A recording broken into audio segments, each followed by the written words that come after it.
Warisan Darah Perwira. Malaysia's news. Today on 3rd July of 2000, the whole Malaysian have been bewildered by news of treason against a democratically elected government under Tun Mahathir Mohamad.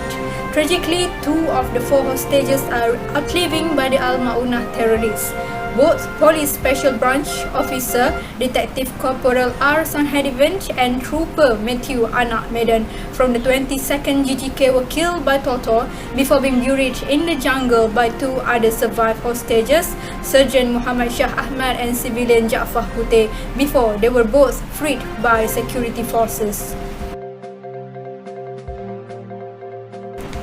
Malaysia's news. On February 11, 2013 and lasting until March 24, 2013, a military conflict in Lahad Datu district emerged as it triggered. Reportedly from Seminole Island, Tawi-Tawi in the southern Philippines, 235 militants, some of whom were armed, arrived by boat to Lahad Datu, sparking the start of the military conflict. The organization identifies themselves on the Royal Security Forces of the Sultanate of Sulu and North Borneo, was dispatched by Jamalul Kiram III, one of the claimants for the thrones of the Sultanate of Sulu. Sadly, there are 12 members of Malaysia's security forces have been fallen dead in the operation. Heritage of Blood of Heroes, Warisan Darah Perwira. Does this motto rings bell? Have you heard it elsewhere? If you haven't heard this, so where have you been all this time? Malaysian, stop scrolling unnecessary pranks videos on your TikTok account. Do wake up and hear this out. Heritage of Blood of Heroes is not familiar among us, right? It is due to the secrecy of the Malaysian Security Forces, which call VAT-69, the Royal Malaysian Police Top Multitasking Special Forces Unit.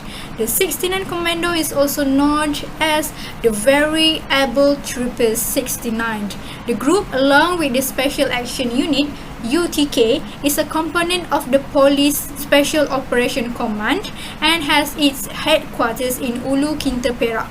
The purpose of 69 Commando is to carry out high-risk operation within Malaysian borders, including counter-terrorism, hostage rescue, intelligence gathering, and counter-insurgency.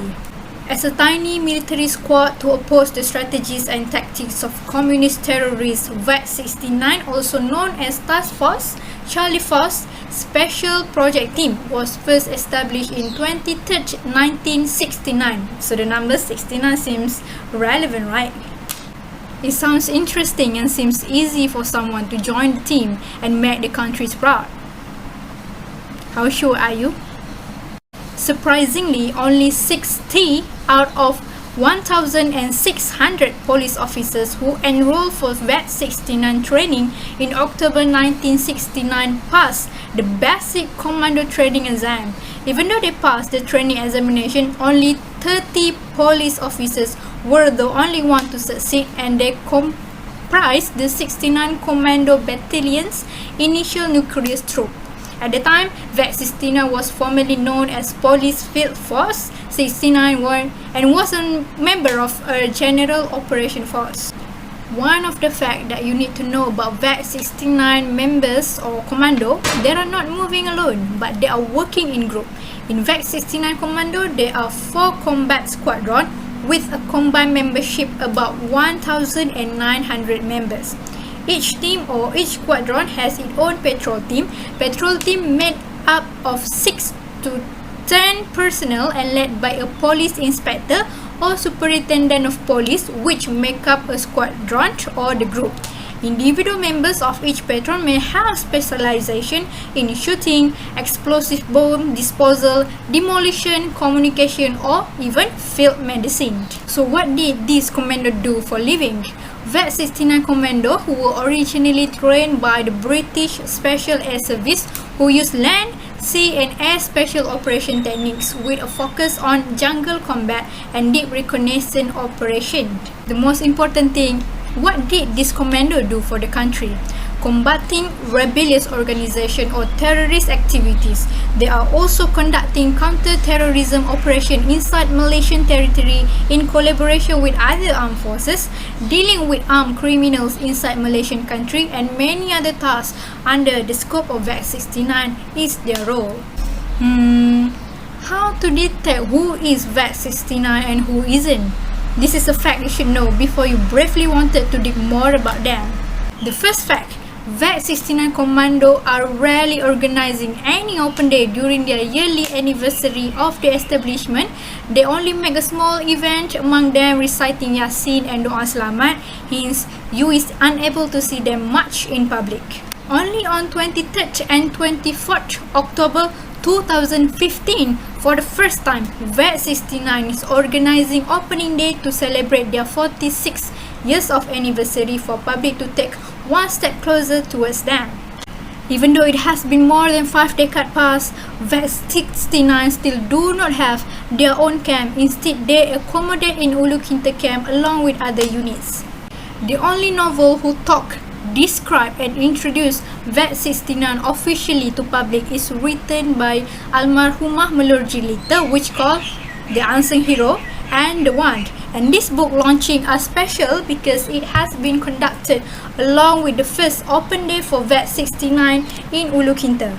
For the first time as well, VAC69 Commando show the bombastic gimmick of their usual operation that day towards public, but sadly, these are the only time public may see the actual event in real life and more closely. Since then, no other official open day are seen. I talk about VAC69, but how to recognize them? There are numbers of special units or security forces in Malaysia, but VAC69 has their own unique identifier which rarely known or even acknowledged by people. So, can you spill the secret? Sure, I will. If you see someone wears sand color berets, then it shows that the person is one of VAC69 members, as only this team are wearing and bearing the color. Next is parachute wings. This wing, which is worn on the left arms of the uniform, serves to identify the bearer as a trained parachutist members of airborne unit and operator of air assault operation. The majority of those who wear the parachute wings, which they receive after passing the basic tactical parachuting course, same goes with VAC69 Commando who wear this symbol as they have passed the parachuting course in the initial basic exam when applying for entering VAC69 team. So let's talk about the logo. Have you wondered the meaning behind this logo and why it has been designed like that? Let's take a deeper look on this logo. The background color, which is black, is indicating the highly secretive nature of VAC69 operation, which logically you may see nothing from the darkness of black, so did their attention. All secret will be kept till they died. Red color is of course the indicator for bravery. Meanwhile, yellow is showing that the team respect the Malaysian principle Rukun Negara, where it symbolizes loyalty to king and country. If you look closely, on the center of the logo is showing a javelin, lembing, which is actually a traditional weapon used by Malay warriors. Meanwhile, there are two pieces of the curved karambit dagger arranged to form the number 69, signifying height and efficiency. It means that they prefer to not be known by the public as long as their mission to protect the country and all the people will be fulfilled. It means what? It means that they prefer to not be known by public as long as their mission to protect the country and all the people will be fulfilled, even though society is not recognizing their sacrifice. This also means that their identity and existence remains mystery and unknown to the enemy as well, and indeed this element will give them better hands in performing their operations secretly. After hearing these things, I believe that people's perceptions toward Malaysian security forces may be changed. Does someone think that the recruitment, selection and training to be VAC69 Commando is easy? I don't think so. Why? To let you know, all Malaysian police officers with at least 2 years of service only are eligible to enroll in the basic 69 Commando course. Police officers must successfully complete the 3-month General Operation Force Basic course before being admitted to the Commando program. During the F. Basic course, trainers will learn jungle operation. As a result, the GOF personnel makes up a large portion of the VET 69 operators. The Basic 69 Commando undergoes a 3-month training program which consists of 2 days of selection followed by 9 weeks of advanced training after 13 weeks of basic training. They must be under 30 years old and in excellent health in order to enroll in the course. So how to be a commando? So the Basic 69 Commando course for potential trainees where they're required to perform better than the physical screening test basic requirement, which include running 3.2 kilometers in 11 minutes or less, swim 8 to 10 laps in freestyle, performing 9 to 13 chin-up, 30 to 60 sit-up, 60 to 80 push-up, and 30 squat thrust. So basically, the majority of the first phase trainees' time will be spent perfecting their patrol skill. All recruits will receive training in tracking, communication, field medicine, and explosive during the second phase. Making explosive, booby trap, and different demolition methods are also involved in the third phase. All of the trainees' acquired abilities and knowledge are put to the test. At the moment, trainees who have leadership potential receive extra attention. Wait a minute. Do you think the basic course is enough to be awarded by commando? You thought wrong. If they pass the basic course, now is the time for fun. So now all trainees must participate in advanced training that includes variety of insertion techniques such as halo and ha-ho. What is that? What does that mean? Halo techniques is for high altitude low opening in which the parachutist opens his parachute after a lengthy period of free fall, while ha-ho techniques, the parachutist opens his parachute at a great height in a short while after jumping from the plane. The trainees also must participate in combat technique, which consists of close quarters combat, which is defined as physical fight between 2 or more opponents that took place at close range. They must also acquire combat techniques for vehicular assault, unarmed combat, knife combat, marksmanship, and booby trap defusing. Interestingly, they also have to work in group to learn intelligence gathering technique, which consists of intelligence, counterintelligence, special reconnaissance, and long-range combat control. One of the most important things in their advanced training is having task-oriented. So, there are tons of task-oriented techniques will be done by the trainees. This means that they have to act and make a role play to perform the real-life situation during the course. This will determine their ability and eligibility to be VET 69 Commando. The tasks are like aircraft hijacking, combat search and rescue, fugitive tracking, hostage rescue, special sniper operation, and tubular assault. So where did people or society heard about VET 69 Commando?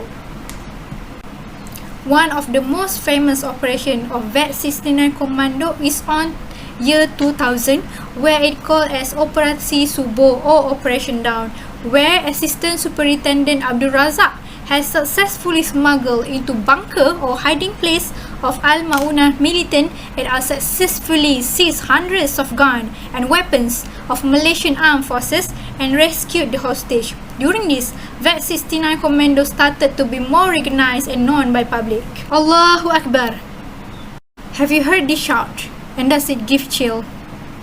That will be one of the last things heard and said by VET 69 Commando during the war against Zulu terrorists who claim that Lahad Datu is their terrorist.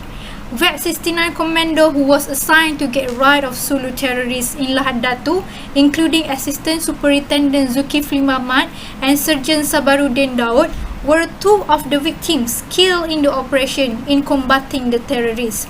Until their last breath, they will never surrender. How moving is that? This topic personally comes from my own interest in Malaysia security forces for years now. The first encounter of mine about VET 69 is coming from reading the books written by Almarhumah Melojulita in 2015, which the books are giving me so much to learn and let me appreciate the security forces in Malaysia better. However, sadly, they are only seen by the smartness or hardness of wearing the full black suit during National Day of Malaysia for years. Even got viral on TikToks recently with thirsty comments among girls. But do we all appreciate their sacrifice? Do we even know their existence? Do we even know their unit's name? Ask yourself, Malaysian, you can do better. You should do greater. That's all from me. Thank you so much.